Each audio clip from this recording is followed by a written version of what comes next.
Hi friends, welcome to Nahash kitchen.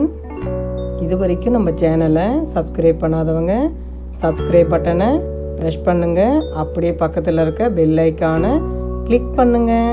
அப்போ தான் நம்ம சேனலோட வீடியோஸை நீங்கள் மிஸ் பண்ணாமல் தான் பார்க்கலாம். வாங்க இப்போ வீடியோக்குள்ளே போகலாம். ஹாய் ஃப்ரெண்ட்ஸ், இன்றைக்கி நம்ம நாகாஸ் கிச்சனில் ஹோம்மேடு மிளகாய்த்தூள் எப்படி ரெடி பண்ணலாங்கிறத பார்க்க போகிறோம்.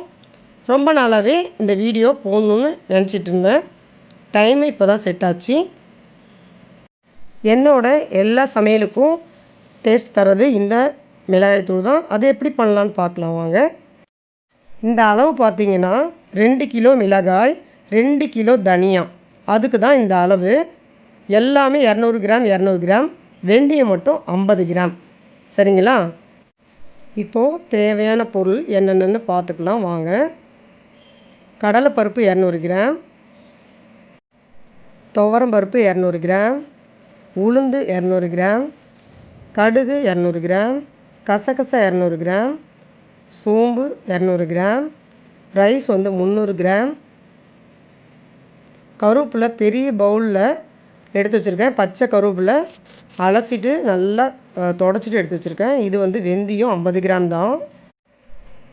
மிளகு 200 கிராம், ஜீரகம் 200 கிராம். இது எல்லாமே 2 கிலோ மிளகாய் 2 கிலோ தனியாவுக்கு தான் இந்த அளவு ஃப்ரெண்ட்ஸ் நான் சொல்கிறது. வெந்தயம் தேவைன்னா சேர்த்துக்குங்க, இல்லாட்டினா விட்டுருங்க. நான் அது வாசனைக்காகவும் டேஸ்ட்டுக்காகவும் செய்கிறேன். ஏன்னா மீன் குழம்புலாம் நம்ம வைக்கிறதுக்கு இந்த மிளகாய் தூள் தான், வறுவல் குழம்புக்கு எல்லாத்துக்குமே இதை யூஸ் பண்ணுறேன். அது நல்லா டேஸ்ட் தரும், அதனால் நான் அது கம்மியாக சேர்த்துப்பேன். வாங்க இதை ஒன்று ஒன்றா நம்ம பொன்னிறமாக வறுத்து எடுத்துக்கலாம். கடாய் சூடாயிடுச்சு ஃப்ரெண்ட்ஸ். இப்போ நான் ஜீரகத்தை ஆட் பண்ணுறேன். இதை பொன்னிறமாக வறுத்து எடுத்துக்கலாம்.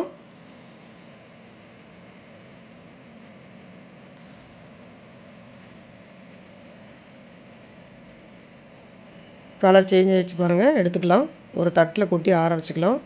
அடுத்தது மிளகு சேர்த்துட்டேன். இது நல்லா பொரிஞ்ச உடனே இது எடுத்துக்கலாம்.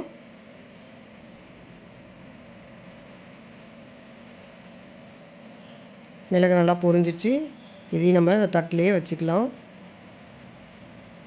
இப்போது உளுந்து சேர்த்துக்கிறேன். இதுவும் பொன்னிறமாகட்டும்.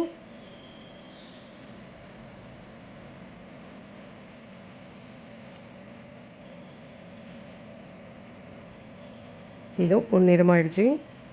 இதுவும் அந்த பிளேட்டில் மாற்றிக்கலாம்.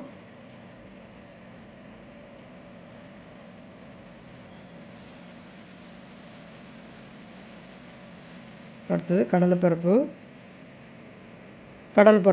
நம்ம வறுத்துக்கலாம்.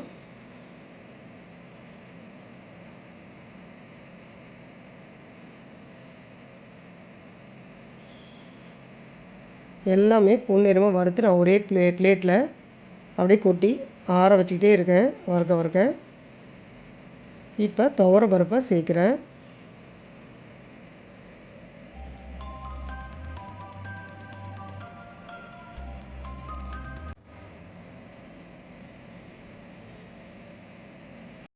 இதுவும் நல்லா பொன்னிறமாக வறுபட்டுருச்சு. இதையும் எடுத்து அந்த பிளேட்டில் மாற்றிக்கலாம். அடுத்தது சோம்பு. இதுவும் நல்லா வறுபட்டவுடனே எடுத்துக்கலாம்.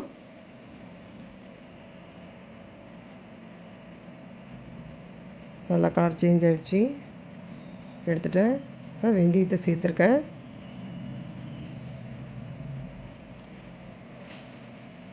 வெந்தயமும் நல்லா வறுபட்டுருச்சு, எடுத்துக்கலாம். அடுத்தது கடுகு சேர்க்குறேன். கடுகு நல்லா பொரிய விடணும். ஃபுல்லாக நல்லா பொரிஞ்சிடணும். அது பொரியக்குள்ளேயே நல்லா வாசனையாக இருக்கும். பாருங்கள், ஃபுல்லாகவே கடுகு இந்த லைட்டாக ஒயிட் மாரி நல்லா பொரிஞ்சிருக்கு பாருங்கள். எடுத்துக்கலாம். இப்போது அடுத்தது கசகசா.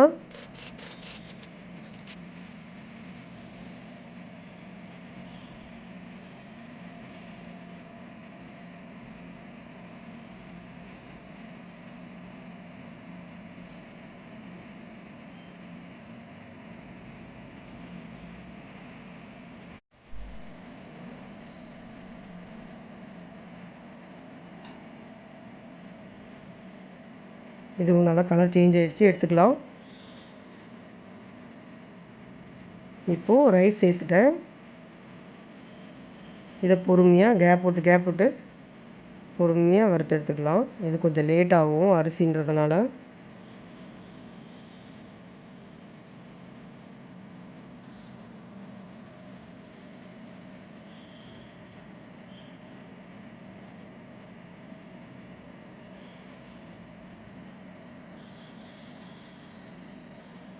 அரிசி நல்லா பொரிஞ்சு வருது பாருங்கள். ஃபுல்லாக பொரிஞ்சு பொன்னிறமாக வந்துருச்சு. இப்போ நம்ம எடுத்துக்கலாம் ஃப்ரெண்ட்ஸ்.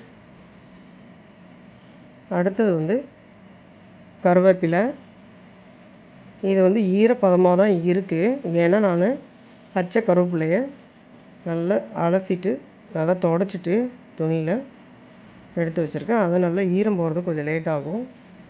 நல்லா மொறுன்னு வறுத்து எடுத்துக்கலாம். இதுவும் கொஞ்சம் பொறுமையாக தான் நம்ம வறுத்து எடுக்கிறோம். ஏன்னா பச்சை கருவேப்பிலை நல்லா உடையுது பாருங்கள். இந்த ரேஞ்சுக்கு எடுத்துக்கலாம்.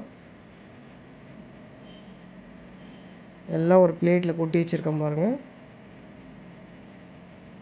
நல்லா ஆறட்டும்.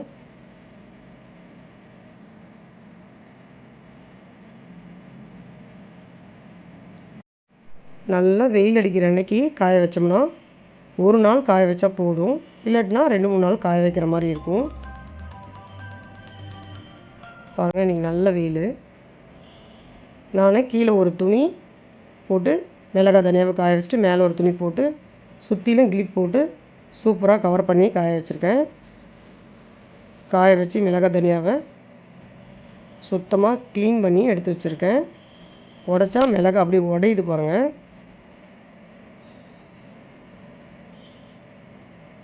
இது என்னென்னா க்ளீன் பண்ணுறது எப்படின்னு சொல்லிட்டு உங்களுக்கு நான் காமிச்சிருக்கேன்.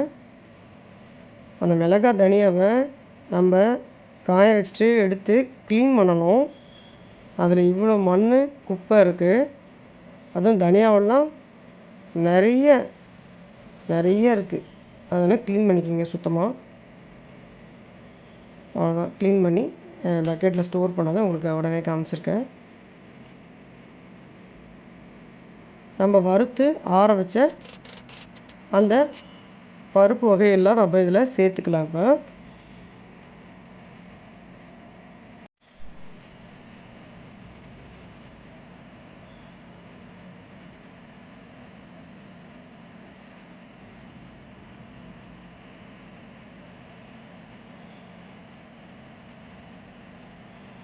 வறுத்த பொருளை சேர்த்த உடனே பக்கெட் ஃபுல்லாகிடுச்சு ஃப்ரெண்ட்ஸ். அவ்வளோதான், ஒரு குலுக்கி அதை ஈவன் பண்ணுறேன். ஈவன் பண்ணிவிட்டு இந்த பருப்புலாம் சைடில் இறங்குற மாதிரி பண்ணிடுறேன். இப்போ மூடி போட்டு நம்ம போய் மிஷினில் கொடுத்து அரைச்சிட்டு வந்துடலாம். அரைச்சி கொண்டு வந்தாச்சு ஃப்ரெண்ட்ஸ். மிளகாய் தூள் வாசனை கமகமன்னு வாசனை வருது ஃப்ரெண்ட்ஸ். இப்போ இதை நம்ம பவுல் பண்ணிக்கலாம். அவ்வளோதான் ஃப்ரெண்ட்ஸ். நீங்களும் இதே மாதிரி மிளகாய்த்தூள் ஹோம்மேட் மிளகாய்த்தூள் ரெடி பண்ணிவிட்டு எல்லா ரெசிபியும் செய்து பாருங்கள். அதனோடய டேஸ்ட் எப்படி இருக்குதுன்னு சொல்லிட்டு எனக்கு கமெண்ட் பண்ணுங்கள்.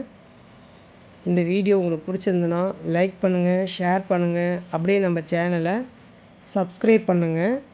அப்போ தான் நம்ம வீடியோ உங்களுக்கு உடனே வரும். பாய்.